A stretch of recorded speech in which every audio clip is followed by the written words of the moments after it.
Welcome aboard The Nichole Show with host Nichole Hamilton. Our task is to educate, empower, and change lives. Join us for stories of resilience and rebirth. Honest talks that inspire and challenge you. Are you ready to make a move? It begins now. Hello, everybody, and welcome back to The Nichole Show. I have a very special guest today. It's our first international coach and fellow follower, Rino Murata from Vancouver, Canada. So it is afternoon for her and morning for me, but I'm super excited to just expand the wavelengths and the reach that we have, speaking all things coaching, parenting, and just from our hearts. And we were just discussing really quickly before we jumped online that we must have met through a parenting forum. And I was following Rino for a little bit and just really loving her parenting content. So I just quickly reached out and said, hey, do you want to be on my podcast? And here we are. So Rino, I'd love for you to just quickly introduce yourself to our listeners and give us a little snapshot of who you are, because I know you've recently dived into this parenting and coaching side. Yeah, thank you so much for having me on your show. And I've listened to as many podcasts that I can, that you've recorded. So yeah, I am a parenting coach. I am a certified trauma-informed coach. Yes. And that's the lens I use to coach fellow parents.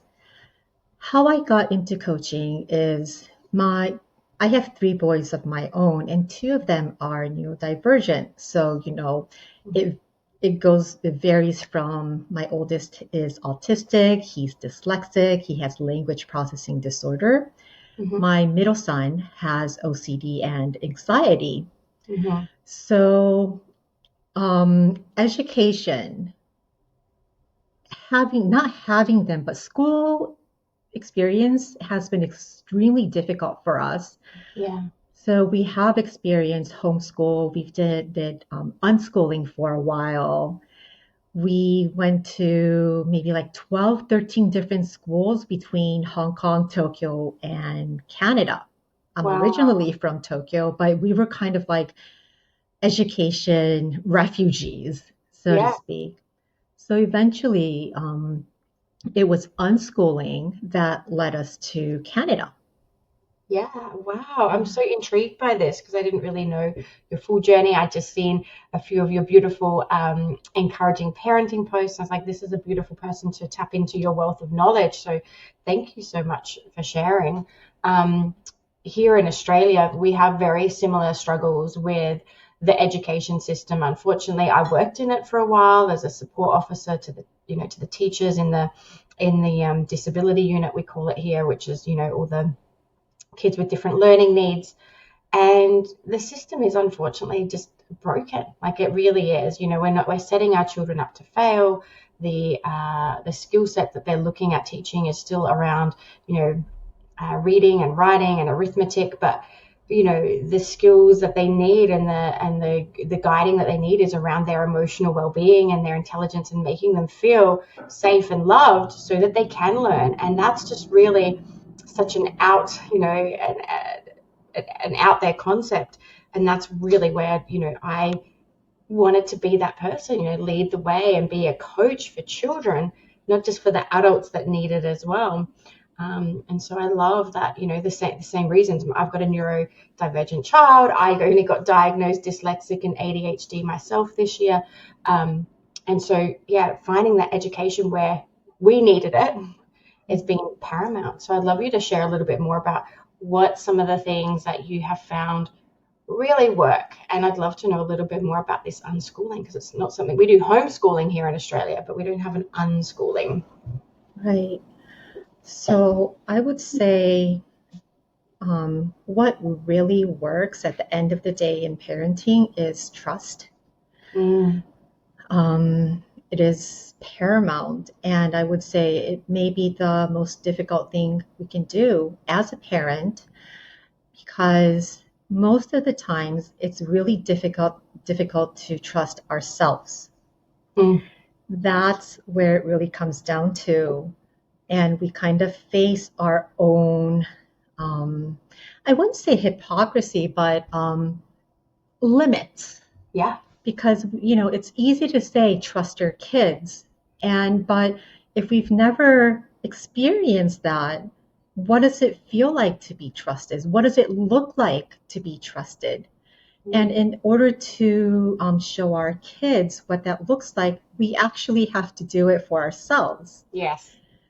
So that I think is probably the most important thing. And if that's all you have and all you can do as a parent, I think you're golden almost. Mm. Yeah, Yeah. I really love that. It's a beautiful reframe of learning because, as parents, majority of us second guess ourselves or Yeah. have guilt or haven't really, or maybe we've stayed the same as our parents, we haven't evolved. And it's not until we, go through these experiences that we're like, oh, this is not working. And so for me, my biggest thing for my family is the communication. Is Mhm. so, for me, it's honesty. If I'm Mhm. struggling myself, or if I don't know the answer, or if I've, had to wobble myself and not be my best self, it's always having that communication, is unpacking that and saying, hey, I'm going to do better. How do you do better? And having that really open dialogue, because majority of the time kids know as well. They know what they need if they're given that right space and the right time and the right questions. And so for me, it's that modeling, like you said, like if you can trust yourself, then you can trust your Mhm. kids. But that modeling behavior, you can't, there's nothing else you can do. If you set the example and you lead the way, even if it is through journeying or mistakes or whatever else, through the experiences, they learn that. They Right. learn those beautiful traits, and mimic and copy them. Yeah. Yeah. You brought up something really important. Like communication is the way that we can have a relationship with anyone. And when it comes to our kids, we do want to model the best possible way of a relationship. And, as a coach, I know that's where a lot of relationships go south is communication. And a lot of times we think just talking about is enough, but it's about um, really being able to get on the same page for certain keywords. Mm. Let's say, I don't feel understood. It could mean different for you and for me. So it's about asking, so what does understood feel like for you? Really trying to get on the same page, it creates a lot more trust. Mm. And, part of communication is, listening. And that act of and by itself, I think it allows for our children to feel heard and that we're showing them that I want to understand you. Yeah, 100%, 100%. And as parents, we don't have, unlimited resources or unlimited time. So I find that if you create the space at least once a day, to be totally present or to check in or to have that minute, that can be enough. Making Mhm. sure that I've got two older boys now. One's 18 and one's 14, nearly 15, and so their needs are a little different now. They're quite Mhm. independent. So I might check in with them, and depending if they're at their dad's or here, once a week or whatever. But my little one, who's 3.5, nearly 4, she needs it daily, and probably multiple times a day to really just be present with her and say, hey, we're going to do this together now. And I do notice that the trust and the bond that she has with my parents, her grandparents, and her auntie is so loving and connected because Mhm. they actually have more time to build that communication up and totally be present and listen to her playing. And I know that as parents, we sometimes disregard what our kids are saying. It doesn't matter what age they are. We're busy, we're typing, we're on our phone, which may or may not be good. cooking, cleaning, doing whatever. And sometimes we don't have that act of presence. And I Mm. notice that the times that I really am, last night with my boys, I took them for a drive. We got dinner. We sat together and ate, and it was just us, the three of us, because our family was separated last night.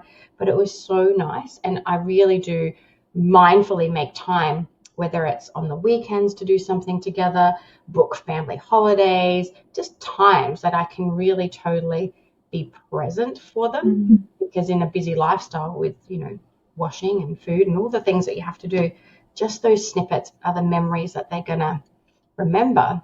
And Right. it doesn't always have to cost anything, but having those little windows of being totally present. And like you said, listening to their language, because if you don't use the same word as them, then it could mean totally different things. Or if you don't understand what they're, the story that they're telling you, asking by saying, what I'm hearing is, and repeating back works really well. And then they go, no, no, no, Mm. that's not what I meant. And so it's a really beautiful way, like you said, to build that trust and rapport up. Because we do interpret things so differently. So I love that. Yeah. I love that. Yeah, like you just said, it's so different from when the kids are small and young and they really do need us physically and to like be there. And, my boys are 19, 16, and 14, so they're teenagers and they're hanging out with their friends a little bit more. And not just that they're only teenagers and, they're all different. So, like my older one, sometimes he's away for a while and like he does come home every day, but I don't really necessarily see him every day either because he comes home from school late. And it's really difficult to like give him the right amount, not too much, not too little, but it's kind of like checking in all the time, like feeling their vibe and energy. And, I think that's where, as moms or parents, we can trust because we do know them Yeah. the best or as much as we can. Yeah. So, like my younger one, he's 14, he kind of hangs out in this area in my office a lot. He brings his Lego or he's just lying around, on his phone, but he kind of just likes me there. We don't really need to talk. That's Whereas beautiful. my middle one, the only time I really see him is during meals. Yeah. Very independent, doesn't need you. That's great. So No, different. So different. yeah. I'd love to know a little bit more about that unschooling though. So you said you Mm. bounced around from different countries to, trying to really nurture your children in the right educational way. I'd love to know a little bit more about unschooling and how that worked for your three boys. Three boys, right? Yeah. Yes, there was. We're actually a blended family, so I have two stepkids as well. They're teenagers, they're all in high school. But unschooling Mm, was something that I never thought I would do. My upbringing was very conservative. mm, I went to an all girls school. It was a private school. It was follow the path. There's a right way and that's the only way. mhm. So even homeschool was a stretch. Yeah. And no one that I knew back in Tokyo was homeschooling back then. So there was really no one that I could ask questions. I had to kind of find our way through books. And like 10 years ago, YouTube wasn't that much of a big thing either. It was just kind of, starting to pick up. Yeah. So the resources were quite limited. But in those limited resources, I started to learn about all the different ways that you can homeschool. I think it was called the Yellow Book, the homeschools for dummies or something. Yeah. That's where I learned all the different ways. And unschooling it did catch my attention. I read through it, was like, no way will I ever be unschooling my kids. It's like no academics, there's no structure. And it was just beyond my comprehension. But it just kind of sat in the back of my mind for a while. And initially, when we homeschooled, it was curriculum at home, it Mhm. was school at Yeah. home. Correct. I imported a lot of curriculums from the US. with like many, many boxes for all my kids. And it really took me only about 3 weeks until I clearly realized they're my kids. They came out from me and they learned different. Yeah, 100%. So that oven by itself gave me a question. So, what are schools doing, anyways, then? If three of them, I know them well, but they're learning differently, and it's taking me a lot of time to teach them to learn their way, then how is this going well or working at a school setting when there's 25 to 30 kids?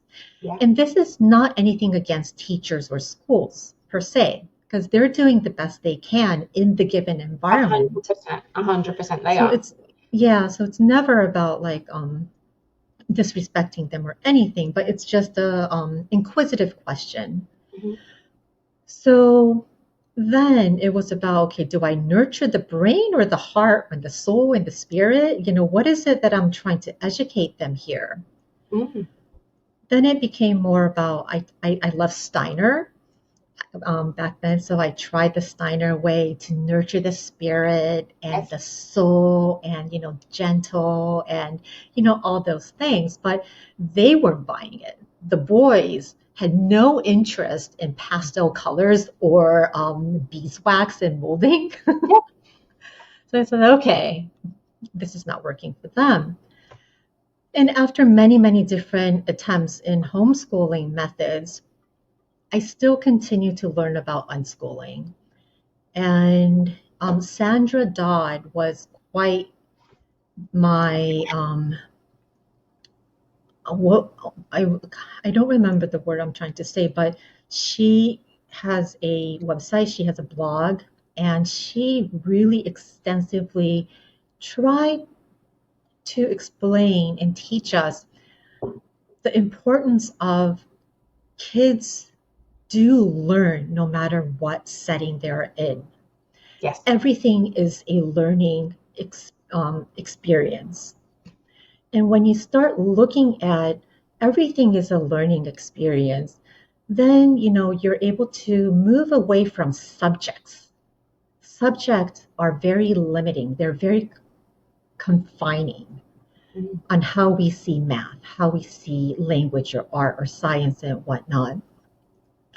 So even when they're doing video games, because I know this is a massively controversial topic on so many parenting forums, that many, many parents are afraid to give kids unlimited screen time or access to phones, access to technology, YouTube and all that.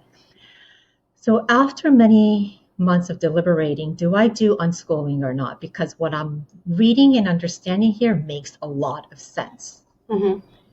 So one day I decided I'm going to go cold turkey and we're going to jump into unschooling. And from that day, screens became unlimited, games became unlimited, and I observed them through a lot of discomfort of my own because I was still scared. Mhm. So I understand where a lot of parents come from when it comes to like social media, online games, and all that. But there were also so many good things that happened from it. My youngest one, he learned how to read. He learned the concept of math through Real Racer. It's a racing game online. And or Minecraft or whatever it may be that the children were interested in. They I learned who they are and what they're good at and what their interests are by listening to them sharing passionately about what they learned today or what they saw or what they played on their iPads or consoles or what have you. So it, that was done because I really worked on trusting them and that everything is learning. Everything can be learning. Mhm. And it was. And from there, they did make a lot of mistakes. because playing games, you fail a lot, you die a lot as a character. Hmm. But they kept going. So it might seem like nothing, but it means something to them. And when it means something to them, they're actually were able to apply it to real life as Hmm. well.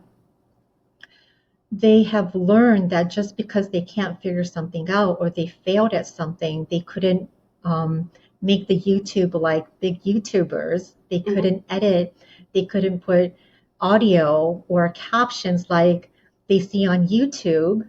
They learned that actually making a YouTube channel is a lot of work.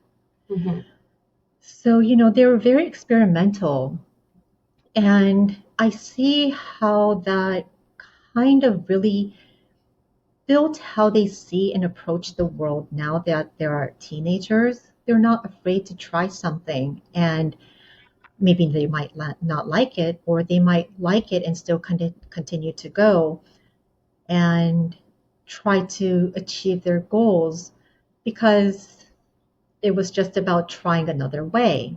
Hmm. So I know it's a far stretch, and I really jumped from No, unschooling to that. I'm really curious because I have seen the benefits of allowing my children screen time as well, and I've kind of just followed my own heart and soul in regard to what's right and what's not right. And my son had really bad, handwriting and was getting D's and E's in school, and allowing him a phone and resources and screen time has really helped in every way. He had a girlfriend there for a while, and he Googled what to write in her card, and it was beautiful. And I only found out because the mother, texted to me. Like, he was so resourceful and Yeah. taught himself how to spell and how to text and how to, communicate with all his friends because they're on Discord and Snapchat and, the rest.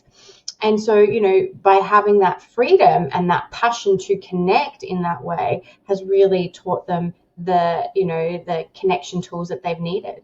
And, both my sons are thriving as well, although they did go through like the private school system here in Australia. I can see how it would work. So if your children are unschooled, I'm going to jump here. Mhm. If they're Mhm. unschooled, how has that now helped them? Do they need to have an education? Because here in Australia, you have to be, in a schooling system until at least 16. Are they wanting to go learn now for their own careers? Like, how did that Okay. unschooling then eventuate to their growth and their actual learning? Right. So, yeah, they're actually all back in school now. They all go to public school. Yeah. And my oldest one, because he required a lot of support in learning, he went to a private school that gives him a lot of support. But they all went back to school by choice. And that actually is part of my unschooling philosophy is that they can go to school, they can come back, they can unschool, they can homeschool, they can online school, whatever they need, they want to choose is whatever works in that particular moment. That's amazing. So, I think the beauty of knowing and experiencing all these different kind of methods or styles is that once you do it, you know that you can always go back to it and there's always a choice. Yeah, that's the key. Empowering them to have a choice and understand their own needs. Because, like, well, for my experience and working in the school systems here, it doesn't fit, certain learning types, and having, that freedom and trying to support them still within the same four walls of education, and then trying to support families it's so different. But giving them that freedom of choice and letting them experiment and letting them fail then can help, guide them into their passions and into what is right for them.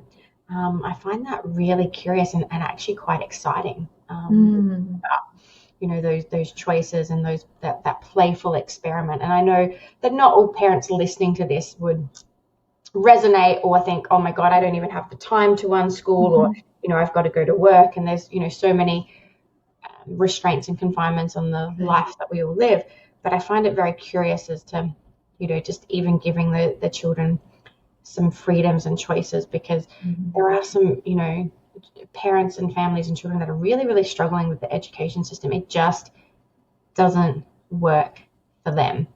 And so, yeah, Right. I'm really, really loving this conversation, Yeah. these ideas, and reframing the access and the ability to play and to game and what they're learning and how they're creating, and even having that, even I guess, that conversation at the end of the day.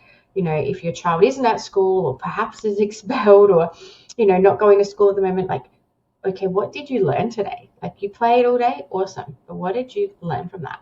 What was your mistakes or failures from the day? What do you want to try tomorrow? Like, there's some beautiful questions just in there, and I Mhm. think that's a beautiful way, because I work with a couple of kids that schooling is not working for them. I think this could be really cool to really refocus some of their attention. Mhm. Okay, this isn't working. What is going to work for you? How do you Right. want to learn? I really love Right. this, Reno. Yeah. Hey everyone, Nichole here, and I hope you're enjoying today's episode. I just want to take a quick moment to talk to you all. If you're finding value in our conversations and loving the raw, honest dialogues we're having here, I've got a small favor to ask. This podcast is a passion project for me, and there's nothing I love more than bringing these stories and insights to you. So if you haven't already, would you consider subscribing to our show and leaving a review? It's completely free and it doesn't take much time, but it really helps us in two big ways. It's getting the podcast in front of more listeners, which keeps our community growing. It helps us attract more amazing guests, which means we give you more value in the episodes we bring to you. Just hit that subscribe button, drop us a review, and let's keep these conversations flowing. And a lot of times, even when they're teenagers, they don't necessarily have the word to explain how they're feeling or what they're experiencing. And, that's where we try to understand what it is that they're trying to say. And we might not get an answer right away. So, because we are afraid of our children failing in one way, shape, or form, and that's natural, that's normal. No, we want them to succeed, whatever that may look like. Mm-hmm. And, as a parent, because we're so afraid and we kind of jump into all these scary scenarios that might happen in the future, we want something concrete for the kids to be able to follow. Are you going to school or are you not? If you're not, what are you going to do?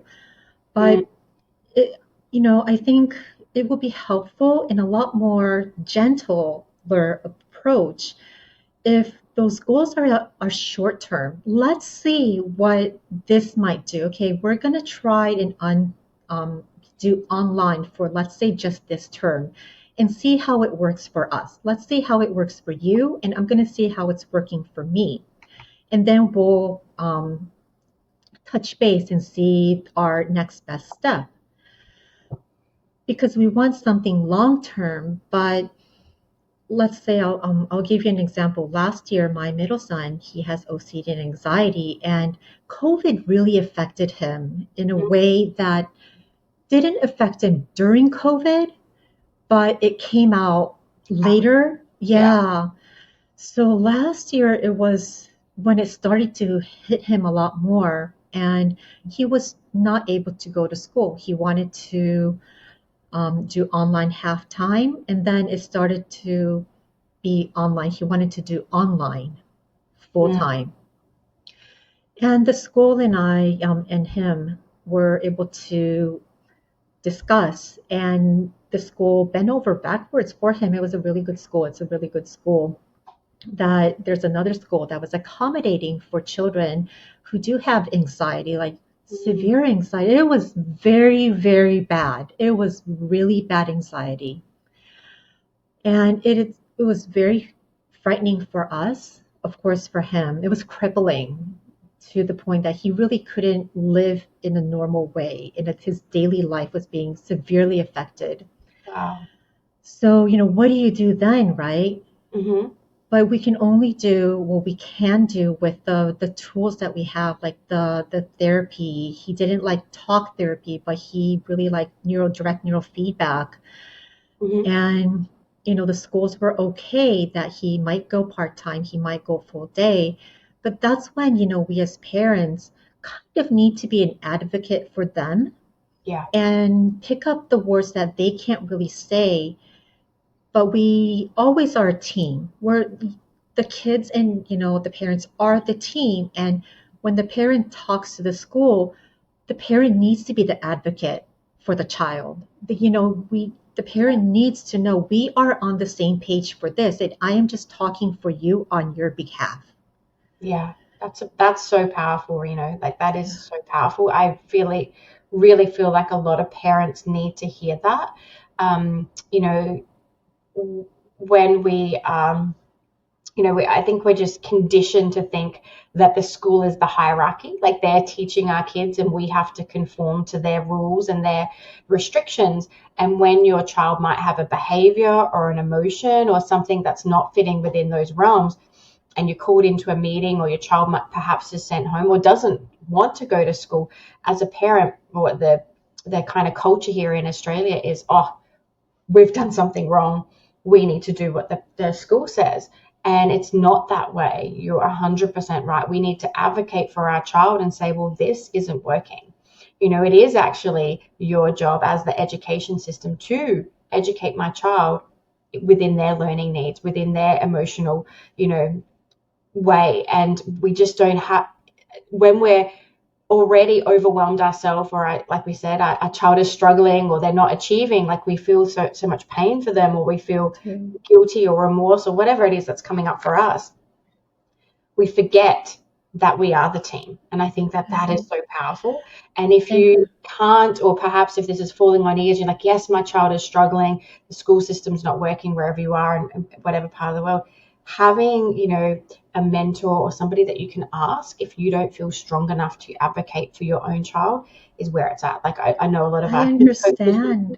we advocate for parents and children. We are on your same side. We don't judge you. Oh, of And course not. there's a lot of free resources out there, but please know that is so powerful. Like, asking your child what their needs are, and they may not know. You might not be able to work it out, but saying, I'm on your side, I am your team, and I'm here to navigate this with you, whether it's anxieties or whether it's emotions or anger or whatever that is. I'd love to know, like you just said, that some of the therapies that your son went through.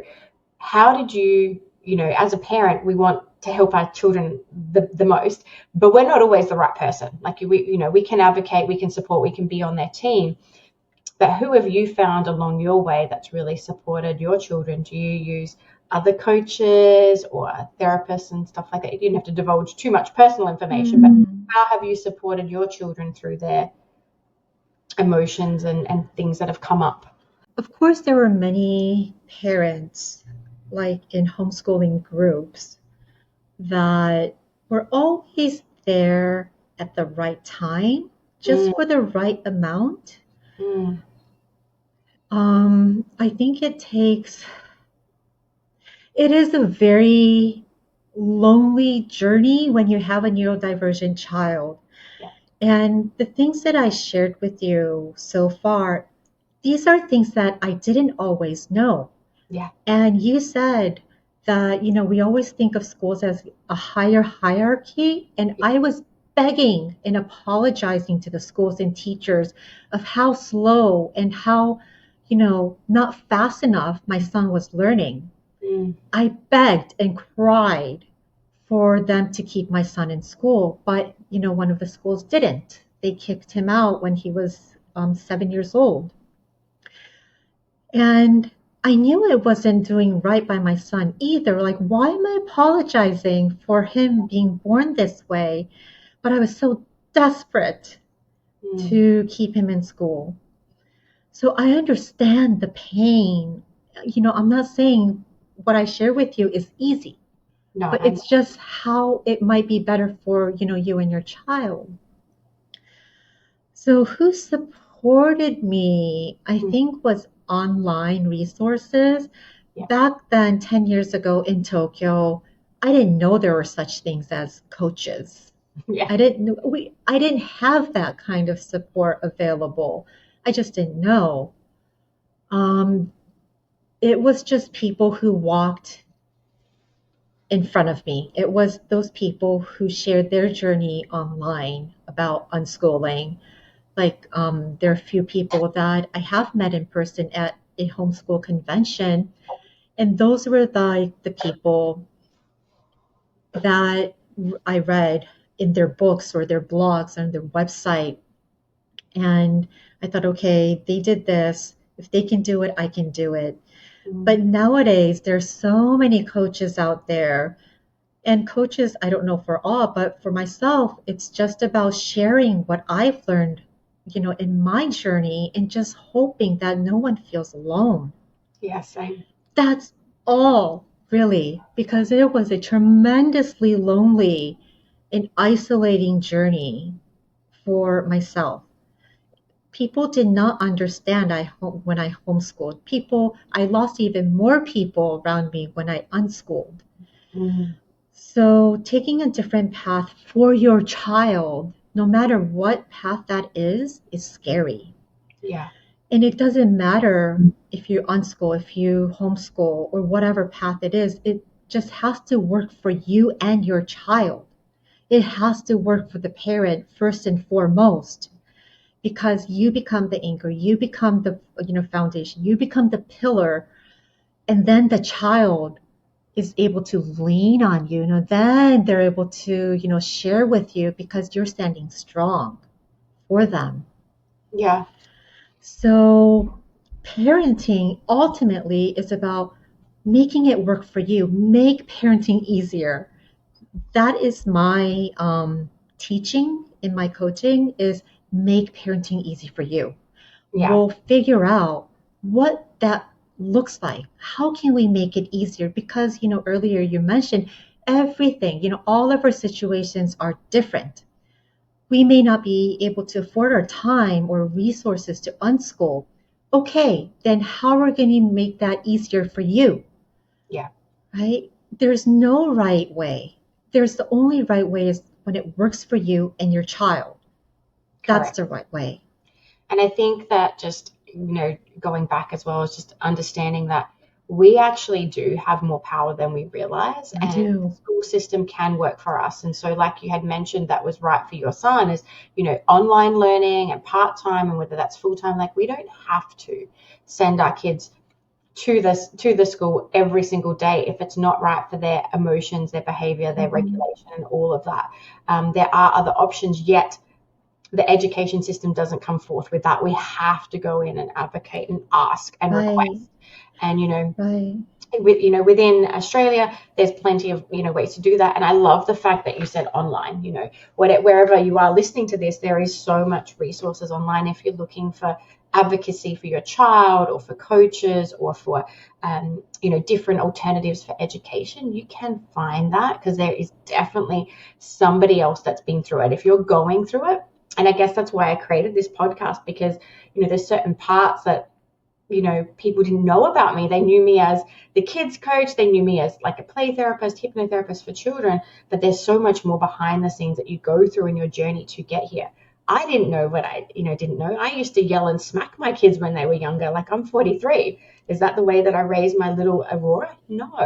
I'm a conscious parent now. I'm very aware of my words and not suppressing her emotions, but I didn't learn that from my parents. I learned that from personal development, from going and healing myself and my inner child. And so bringing that to my kids and showing them, that language and talk, that's my way of communicating love and regulating.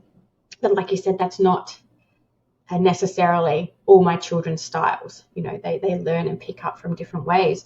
And, if these podcasts and resources land on the right ears, my biggest mission is that people don't feel alone. Right. No matter what you're going through, no matter what's happening in your four walls, no matter what the schools are saying, your kid's not good enough, not achieving enough, it's getting kicked out. Please know you're 100% not alone, that there are other mothers and parents that have struggled through this, and we're here to not judge. Some of the parenting forums are amazing and beautiful, and some not so kind. Some are judgmental. So please disregard the judgment and just keep searching for your answers. That's kind of my thing. Keep looking, because even our own experiences might be similar to yours. They might not be the same solutions for you guys. So, continue to look and research. And I have loved, this has been so interesting for me. Thank you, Reno. Like, I really enjoyed the different aspects, and even in my own coaching business, it's given me some ideas for some of the kids that I'm working with that are currently struggling with the Australian school system. So I'm actually really inspired from your strength and your story. Yeah, thank you. Is there one thing I can add? Of course, I'd Just love you to. Yes, I'd absolutely love you to. it's on the same lines of communicating, and when do when you have a child that needs a little bit more support, and once you get on the same page, that your child and you yourself get on the same page, then we have the schools that we need to communicate with. And I think that's another layer when you still want to keep your child in school, is that actually the teachers may not know how to best support your child. Yeah. And that's, I think, when we are able to tell them precisely this is how, then I think they're more able to support the child and are more willing to take in the parents' suggestion. It's not a demand, because at the end of the day, all of our objective is the same, whether it be a school as a whole, the educationers, teachers, what have you, counselors and parents, is that we want the best possible way for our child. The Correct. ultimate objective we all share. So I think that's really important to note, that we're aiming at the same goal. Let's see how we can do this together. Yes. In trying to create that team with the school, I think is also really powerful, is that we're not dumping everything in the school system either. Yes, correct. Like, we're looking, we're searching, we're researching ourselves, or trying to find supports outside. So I do love that, and I think coming in with that kind of philosophy and mindset, like we are, ultimately working towards the same goal. How can we work together? And if you don't know yourself what your child needs, like if you are, at your own tether, wit's end, and your cup is empty, just asking and saying, to your child, like, I don't know either, but we are coming back to that team, I think is so important. We're going to find it out together. Right. Like, I'm going to ask, Right. I'm going to listen. We're going to ask your teacher. We're going to look at different schools, or whatever the options are. We're going to try and come up with this solution together, because I don't know either. And I think that's the most honest way to do it, because, we're all human beings going through this experience. Yeah. Not one of us is perfect. We've all made mistakes. And I feel like creating that safety of that team, like, I'm on your side, I'm advocating for you, is a really important part. It is. And then it can be like, well, if your child doesn't know what they need, we can just say, well, let's be curious together. Like, let's experiment. Like, let's try this, or let's try that. How would you feel if we did that? And give them a few options, because the majority of the time, we all don't know what we need until we find it. And so, having that little curiosity or exploration is really, really beautiful as well. And I think, the systems that we have can work if they're altered just that little bit. Yeah, that's why, there are people like you, that's why there are people like me. And, we're just here to help in a certain time in their journey. 100%, 100%. Before we wrap up, and I would love to probably have you back on, because there's so many beautiful things that we can navigate here and get to understand. But is there any, I don't know, is there one tip or one thing that you'd like to leave with the parents, or even how to find you? But if a parent is a little lost right now, let's just say that, and they're listening to this, what is something that you would suggest for them? What do you need right now? We give a lot of ourselves for our babies, no matter how old they are. They're always our babies, our kids. But yeah, I think whatever came up on my mind is something that maybe someone needs to hear, is, what do you need right now? I love What that. can you do for yourself right now? How do you feel supported? is, I think, important. Yeah, 100%. I love that because it makes me teary. We forget, like when our children are struggling or we've got things that we need to fix or sort out. Yeah. The first thing is to go into that solution mode or that, Right. like I need to find, but hang on a sec, if my cup is empty and I'm not okay or I don't feel supported, what do I need? Right. And I know for me, like my non-negotiables this week, we've had a very big emotional week. We've had a death in the family and lots of things on it. Sorry. My non-negotiable this week was every single morning the gym for me. Like, and then I can support everybody else. That's just my thing because I love it. But, asking a parent to put themselves first every single morning, whether it's a bath or a cup of tea or a conversation with a really close friend, like whatever that is, that connection piece that you need to help you be able to be your best self for your children. That's just beautiful. Thank you for that reminder because we forget that. We definitely forget that all the time, Reno. So, Yeah. what's something that you do for yourself? I'd love to know. I meditate. I love watching TV. I love that too. It's my zone out. I love to It's my zone out. I love baking. Cooking and baking is my zone. What do you call it? You just zone out. It's something that I don't really have to think about and do. And immediate gratification. I love me eating. too. Yeah. So, yeah, not much, but meditation has been helping, whatever that may be, guided or just sitting with myself. I love writing, but yeah, those are the 3 or 4 things that I do. I love that. And sometimes we can't really give ourselves an hour.